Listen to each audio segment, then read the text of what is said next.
జగన్మోహన్ రెడ్డి మొన్న బెంగుళూరు నుంచి వస్తూనే కృష్ణా జిల్లాలో ఎవరైతే గాయపడ్డటువంటి వైఎస్ఆర్ కాంగ్రెస్ పార్టీ కార్యకర్తని సన్‌షైన్ హాస్పిటల్‌లో పరామర్శించి రావడం ఒక ఎత్తు.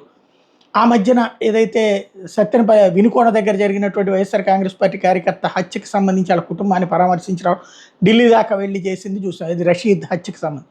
ఇప్పుడు తాజాగా ఏదైతే మొన్న జరిగినటువంటి ఘటన నంద్యాల దగ్గర సుబ్బారాయుడు అనేటటువంటి వైఎస్ఆర్ కాంగ్రెస్ పార్టీకి సంబంధించిన నాయకుడి హత్యకి సంబంధించినటువంటి ఉదంత నేపథ్యంలో జగన్మోహన్ రెడ్డి అక్కడికి వెళ్తున్నారు పరామర్శించడానికి. శిల్పా రవిచంద్రారెడ్డి ఎవరైతే వైఎస్ఆర్ కాంగ్రెస్ పార్టీ మాజీ శాసనసభ్యుడు, నంద్యాల శాసనసభ్యుడు, ఆ రూట్ మ్యాప్ని ఇస్తూ అంటే కార్యకర్తలు ఎటు రావాలి అన్నటువంటి పాయింట్ మెన్షన్ చేసుకొచ్చారు. ఓరకల్ ఎయిర్పోర్ట్లో 9:30కి దిగుతారు, పాణ్యంకి 10ంటికి, వెంకటేశ్వరపురంకి 10:15కి, తర్వాత చాపిరేవులకి 10:30కి, అయ్యలూరు మెట్టకి 10:45కి, సీతారాంపురానికి 11 గంటలకి చేరుకుంటారు. సీతారాంపురంలో వాళ్ళ కుటుంబాన్ని పరామర్శించి ఆ పైన వెనుతిరిగి వెళ్తారు అన్నటువంటి విషయాన్ని పంచుకున్నారు.